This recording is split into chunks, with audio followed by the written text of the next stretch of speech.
Praise the Lord everyone. सबको जय मसीह की। मैं बिलीव करती हूँ आप ब्लेस्ड होंगे। आपके घराने, आपके लोग और खुदावन का रुत आपको छुएगा और एहसास करेगा।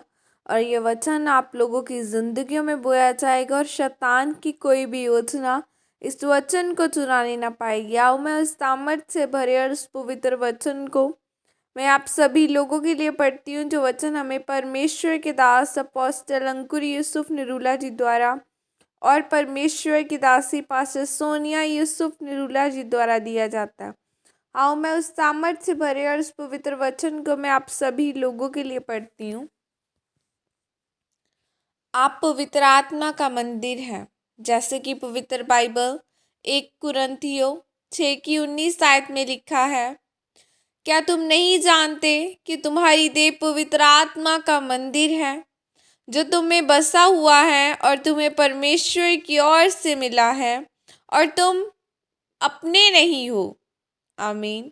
मेरे प्रियो, बाइबल में हम पढ़ते हैं कि पौलुस ने कहा कि क्या तुम नहीं जानते कि तुम्हारा शरीर पवित्र आत्मा का मंदिर है, तो इसलिए तुम किस तरह से अपनी देह से व्यभिचार कर सकते हो। तुम अपनी देह में या तो परमेश्वर का आत्मा रखोगे, और अगर आप में परमेश्वर का आत्मा नहीं है तो शैतान आएगा। शैतान यानी कि दुष्ट आत्माएं, बीमारी, श्राप और बंधन होंगे। इसीलिए अगर आप आत्मिक रीति में बढ़ना चाहते हैं तो सबसे पहले अपनी देह में व्यभिचार नहीं बल्कि परमेश्वर के आत्मा को अपने अंदर समाओ। क्योंकि पौलुस कहता है कि यदि आत्मिक रीति से उन्नति होगी तो ही तुम सब बातों में उन्नति करोगे। जब प्रभु यीशु मसीह मारे गए, गाड़े गए और तीसरे दिन मुर्दों में से जी उठे, तो उन्होंने चेलों के साथ कुछ समय बिताया था। जब वो वापस स्वर्ग में जा रहे थे तो परमेश्वर ने कहा था कि मैं तुम्हारे लिए पवित्र आत्मा को उड़ेलूंगा, और जब तुम पवित्र आत्मा पाओगे तब तुम सामर्थ भी पाओगे। यरूशलेम, यहूदियों और पृथ्वी की शोर तक मेरे गवाह ठहरोगे। और परमेश्वर कहते हैं कि जब पवित्र आत्मा तुम्हारे अंदर आएगा तब बीमारियां तुम्हारे अंदर नहीं रहेंगी, क्योंकि तब तेरे अंदर से अंधियारा जाता रहेगा और कोई भी श्राप, कोई भी शैतानी बंधन तुम्हारे अंदर नहीं होंगे। प्रभु यीशु मसीह ने कहा कि पवित्र आत्मा तुम्हारा सच्चा सहायक है और जो तुम्हें बपतिस्मा लेने के बाद मिलता है। मेरे प्रियो, आध्यात्मिक रीति से उन्नति करने के लिए कोई भी गंभीर नहीं होता। आज आपको चंगाई तो चाहिए, वित्त में बढ़ोतरी तो चाहिए, पारिवारिक रीति से आपको आशीष तो चाहिए। आप चाहते हैं कि आपके घरों में शांति हो, इसलिए परमेश्वर ने कहा कि यह सब कुछ तुम्हें फिर ही मिलेगा जब तुम आत्मिक रीति से उन्नति करना चाहोगे। और आप अपनी देह को व्यभिचार के लिए नहीं बल्कि पवित्र आत्मा के लिए तैयार करो। क्या तुम नहीं जानते कि तुम्हारी देह पवित्र आत्मा का मंदिर है, जो तुम्हें बसा हुआ है और जो परमेश्वर की ओर से तुम्हें मिला है।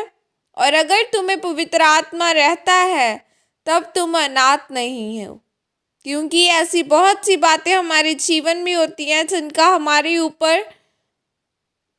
हमारे पास उत्तर नहीं होता, और हमारे पास ऐसा कोई खास व्यक्ति नहीं होता जो हमारे केस को, हमारी समस्याओं का हल कर सके। और जब हम सोच रहे होते हैं कि अब हम क्या करें, दाईं तरफ जाएं या बाईं तरफ जाएं, अगर आपके पास परमेश्वर का आत्मा होगा तो हम आसानी से अपनी समस्याओं का हल कर पाएंगे, क्योंकि पवित्र आत्मा हमारी अगुवाई करता है और वो हमारा मददगार है। इसीलिए मेरे प्रियो, हर एक तरह के पाप से, व्यभिचार से दूर रहें और पवित्र आत्मा से बढ़ते जाएं। प्रार्थना में, रोज़ों में अपना समय बिताएं और बाइबल के वचनों को रोज़ मनन करें, तब परमेश्वर आपको आशीषित करेगा। आमीन।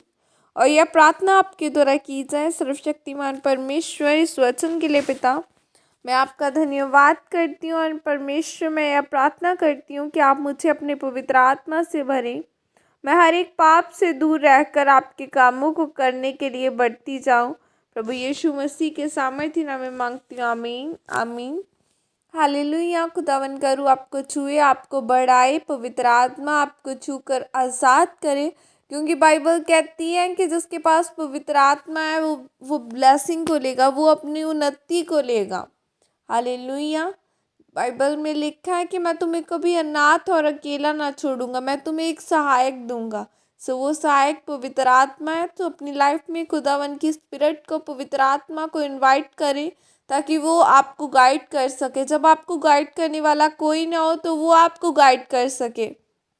जब आपके पास कोई उपाय ना हो तो वो आपको उपाय दे सके, वो बता सके कि आपने किस रास्ते जाना है। खुदावन करूँ सचमुच आपको बताए, आपके रास्तों को, आपके लिए नए वेज को ओपन करे। God bless you all. Praise the Lord. जय मसीह।